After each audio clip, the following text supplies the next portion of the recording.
আসসালামু আলাইকুম ওয়া রাহমাতুল্লাহি ওয়া বারাকাতুহু। ভালো আছেন আপনারা? আলহামদুলিল্লাহ। সুলাইমান সাহেব উপস্থিত আছেন বিশেষ অতিথি হিসাবে বাংলাদেশ জামাত ইসলামী চরপেশন উপজেলা শাখার সংগ্রামী আমির, জেলা মজলিস শূরার অন্যতম সদস্য জনাব অধ্যক্ষ মীর শরীফ হোসাইন। উপস্থিত আছেন উপজেলা সেক্রেটারি জনাব মাওলানা আবুল কাসেম। উপস্থিত আছেন ওসমানগঞ্জের একটি সন্তান সুপ্রিম কোর্টের বিজ্ঞ আইনজীবী জনাব অ্যাডভোকেট পারভেজ হোসাইন। উপস্থিত আছেন চরপেশন উপজেলা জামাত ইসলামের সহকারী সেক্রেটারি বিশিষ্ট আইনজীবী অ্যাডভোকেট এনামুল হক রায়হান। উপস্থিত আছেন চরপেশন উপজেলার শুরা এবং কর্ম পরিষদ সদস্য যুব ক্রীড়া সম্পাদক জনাব মাওলানা জহিরুল ইসলাম। আজকের এই প্রোগ্রামের সঞ্চালক ওসমানগঞ্জ ইউনিয়নের সংগ্রামী সেক্রেটারি জনাব হাফেজ মাওলানা হাসনাইন। উপস্থিত আছেন ওসমানগঞ্জ ইউনিয়নের সংগ্রামী ভাই এবং বোনেরা। উপস্থিত আছেন আমার জাগ্রত বিবেক সাংবাদিক বন্ধুরা। আল্লাহ তাআলার কাছে শুকরিয়া আদায় করছি যে আল্লাহ তাআলা আপনাদের সামনে এসে হাজির হওয়ার এবং কথা বলার সুযোগ করে দিয়েছেন। সম্মানিত ভাই এবং বোনেরা, আজকে বাংলাদেশের মাটিতে সারা বাংলাদেশ ব্যাপী টেকনাফ থেকে তেতুলিয়া, রূপসা থেকে পাথুরিয়া পর্যন্ত সারা বাংলাদেশে একটি মাত্র আওয়াজ উঠেছে, সব দল দেখা শেষ, জামাত ইসলামের বাংলাদেশ। আজকে বাংলাদেশের জনগণ গত 53 বছর পর্যন্ত বাংলাদেশের জনগণের উপরে নির্যাতনের, জুলুমের, সন্ত্রাসের আর দুর্নীতির যে স্টিম রোলার চালানো হয়েছে, যার কারণে আজকে সারা বাংলাদেশের মানুষ একটি সিদ্ধান্ত নিয়েছে, আমরা আর কোন দলকে দেখতে চাই না, এবারে আমরা জামাত ইসলামীকে বাংলাদেশের সিংহাসনে দেখতে চাই। প্রিয় ভাইরা আমার, যে দলের উপরে সবচাইতে বেশি জুলুম নির্যাতন করা হয়, আল্লাহ তাআলার ওয়াদা, পরবর্তীতে আল্লাহ তাআলা সেই দলকেই ওই দেশের ক্ষমতায় আসীন করেন। এটা আল্লাহ তাআলার ওয়াদা। আমরা স্পষ্ট ভাষায় বলতে পারি, গত 15.5 বছর পর্যন্ত যারা ক্ষমতায় ছিলেন, তাদের মতের বাইরে যে সমস্ত দলগুলি ছিল, প্রতিটি দলের উপরে জুলুম নির্যাতন করা হয়েছে। প্রত্যেক দলের জুলুম নির্যাতন যদি এক পাল্লায় দেওয়া হয়, আর জামাত ইসলামের উপরে যে জুলুম নির্যাতন করা হয়েছে, সেই জুলুম নির্যাতন যদি আরেক পাল্লা দেওয়া হয়, তাহলে দেখা যাবে অন্যান্য সব দল মিলে যে জুলুম নির্যাতন, জামাত ইসলামের জুলুম নির্যাতন হবে, তার পাল্লা অনেক ভারী হয়ে যাবে। এত জুলুম নির্যাতন জামাত ইসলামের উপরে চালানো হয়েছে।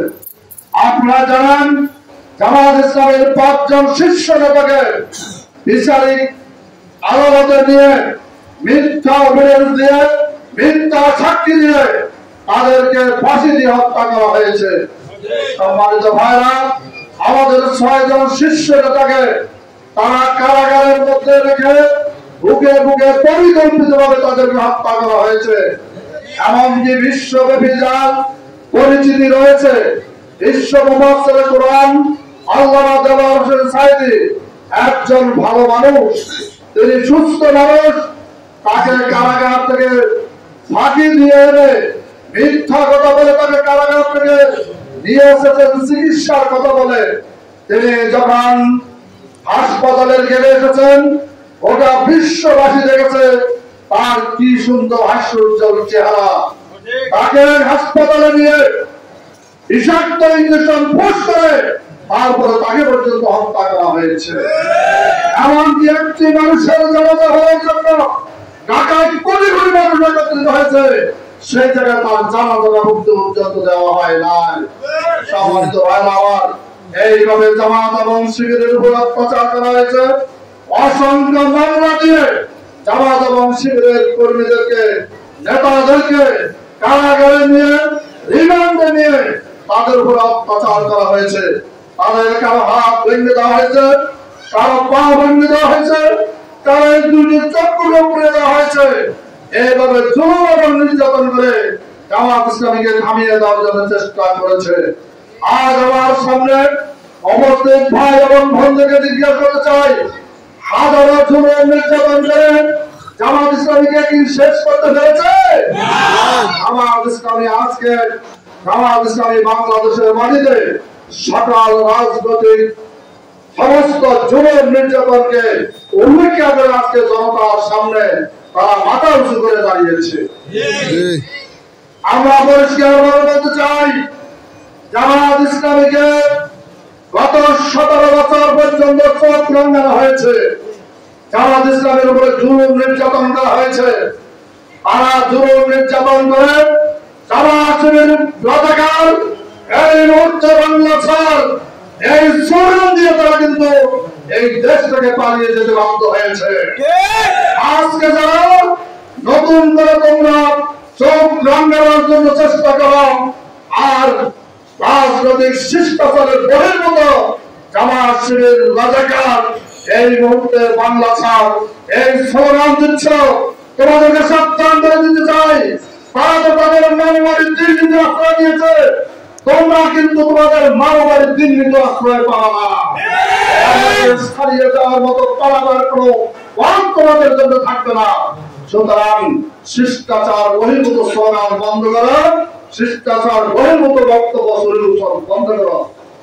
রাজনৈতিক ভাষায় কথা বলো, রাজনৈতিক ভাষায় স্লোগান দাও, আমরা তোমাদেরকে স্বাগত জানাবো। আমরা চাই না দেশের মধ্যে কোন বিশৃঙ্খলা। জামাত ইসলামের উপরে যে জুলুম করা হয়েছে সেই জুলুম একই সাথে আমার উপরে কম করা হয়নি। আমার একটি ফুটন্ত ছেলে, আমার প্রথম জীবনের ছেলে, আমার সেই ছেলেটি ঢাকা আন্তর্জাতিক ইসলামী ইউনিভার্সিটির ঢাকা ক্যাম্পাসে লেখাপড়া করতেন। ল বিভাগের ছাত্র ছিলেন। পঞ্চম সেমিস্টার একটি সাবজেক্ট পরীক্ষা দিয়ে এই ছেলেটি বাড়িতে রওনা করেছে। লঞ্চ থেকে সদরঘাট লঞ্চ থেকে ধরে নিয়ে আমার ছেলেটিকে ক্রস ফায়ারের নাটক দেখিয়ে তাকে হত্যা করা হয়েছে। আমার সেই ছেলেটি আমাকে শনাক্ত করার মতো অধিকার আমাকে দেওয়া হয় নাই।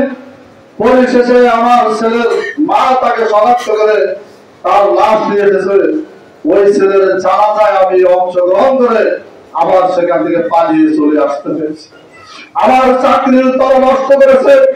7 বছর পর্যন্ত তারা আমাকে কোন বেতন ভাতা দেয় নাই। 8টি বছর পর্যন্ত আমাকে আমার প্রতিষ্ঠানে ঢুকতে দেয় নাই। 17 বছর পর্যন্ত আমি আমার বাড়িতে যথাযথভাবে ঢুকতে পারি নাই। আমার বিরুদ্ধে অসংখ্য মামলা দিয়ে আমাকে মাসের পর মাস কারাগারে রাখা হয়েছে। আজ আমার জাতির কাছে, আজ আমার চট্টগ্রামবাসীর কাছে আমার এই আবেদন নিবেদন, আমি কি অপরাধ করেছিলাম? আমি তো আপনাদের সাথেই, আপনাদের কারো সন্তান, আমি আপনাদের কারো ভাই, আপনাদের সাথেই তো আমি চলাফেরা করেছি। আমার ছাত্র জীবন কেটেছে এখানে, আমার শৈশব কৈশোর, আমার বাল্য জীবন সব কেটেছে এখানে। আমি কি আজ পর্যন্ত এমন কোন অভিযোগ আছে আমার বিরুদ্ধে যে আমি কারো 10টা টাকা মেরে খেয়েছি, আমি কারো মাথায় মেরে দিয়েছি? তাহলে কোন অপরাধের কারণে আমার এই ফুটন্ত ছেলেটাকে হত্যা করা হলো? কেন আমার চাকরি নষ্ট করা হলো? কেন আমার মায়ের জানাজা আমাকে যথাযথ ভাবে উপস্থিত হওয়ার জন্য কোনো সুযোগ দিল না? কেন আমার বাড়িতে বারবার পুলিশ ঘেরাও করে? এমন অনেক রাত্র গিয়েছে যে রাত্রে আমি ঘুমাতে পারি নাই, চেয়ারের উপরে বসে বসে ঘুমাতে হয়েছে।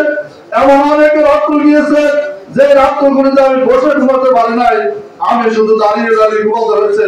এমন অনেক রাত্র গিয়েছে আমি একটা বাড়িতে একটা বিছনায় থাকতে পারি নাই। এক রাত্রের মধ্যে আমাকে 10টা বিছনা পর্যন্ত পরিত্যাগ করতে হয়েছে, পরিবর্তন করতে। কি অপরাধ আমি করেছিলাম? অপরাধ তো একটাই করেছি, সেই অপরাধে আমি জামাত ইসলামীর জেলা আমির ছিলাম। অপরাধ তো একটাই করেছি, সেই অপরাধে আমি ইসলামী আন্দোলনের নেতৃত্ব দিচ্ছি। এই অপরাধের কারণেই তো আমার ছেলেকে হত্যা করা হয়েছে। আজকে আমি স্পষ্ট ভাষায় বলতে চাই, যারা তোমরা আমার ছেলেকে হত্যা করেছো, আমি তোমাদের কাউকে হত্যা করে আমি প্রতিশোধ নিতে চাই না। যারা আমার চাকরির উপর হাত দিয়েছে, তোমাদের কারো চাকরির উপর হাত দিয়ে আমি আমার প্রতিশোধ দিতে চাই না। যারা আমাকে বাড়িতে ঢুকতে দাও নাই, তোমাদের বাড়িতে যাওয়ার পথ বন্ধ করে আমি প্রতিশোধ দিতে চাই না। আমি প্রতিশোধ দিতে চাই এই চার পেছনের আমার ভাই এবং বন্ধুরা, আমার মা এবং বোনেরা আগামী দিনে আগামী নির্বাচনে ভোট দিয়ে যদি তারা চার পেছনকে একটি দুর্নীতি মুক্ত চার পেছন, দুর্নীতি মুক্ত মনপুরা করে তোলে, আমি মনে করি আমার উপরে এই নির্যাতনের প্রতিশোধ আদায় হয়ে যাবে। এই জন্য আমি আমার মা বন্ধুকে আহ্বান করব, একই সাথে আমার ভাইদেরকে আহ্বান করব, আগামী দিনে বাংলাদেশের সর্বত্র কিন্তু যে সংবাদ আমাদের কাছে আছে, বাংলাদেশে আগামী দিন জামায়াত ইসলামী ইনশাআল্লাহ তাআলা বাংলাদেশের সরকার গঠন করবে ইনশাআল্লাহ। প্রিয় ভাইরা আমার, আজকে অনেকে বলে ভোট, অনেক ভাই এবং বোনেরা বলে ভাই আমরা তো আপনাদেরকে ভোট দেওয়ার জন্য প্রস্তুত আছি, আপনারা আমাদের ভোটগুলো ধরে রাখতে পারবেন কিনা। এই কথা কিন্তু ঢাকা বিশ্ববিদ্যালয় বলেছে, এই কথা কিন্তু জাহাঙ্গীরনগর বিশ্ববিদ্যালয় বলেছে, বলেছে না? কিন্তু জাহাঙ্গীরনগর বিশ্ববিদ্যালয়, ঢাকা বিশ্ববিদ্যালয় ইসলামী ছাত্র শিবির স্পষ্টভাবে দেখিয়ে দিয়েছে যে তারা ভোট ধরে রাখতে পারবে কি পারবে না। আজকে ওসমানগঞ্জবাসীকে আমি জিজ্ঞাসা করতে চাই, ঢাকা বিশ্ববিদ্যালয়, জাহাঙ্গীরনগর বিশ্ববিদ্যালয় সাধারণ ছাত্র ছাত্রীদের ভোট কেন্দ্রে যাবে, ঘরে রেখে তারা বিজয় ছিনিয়ে আনছে, আপনারা কি পারবেন এই ওসমানগঞ্জের প্রতিটি ভোট কেন্দ্র পাহারা দিয়ে ভোটারদের ভোট রক্ষা করে আপনাদের বিজয় ছিনিয়ে আনতে কি পারবেন?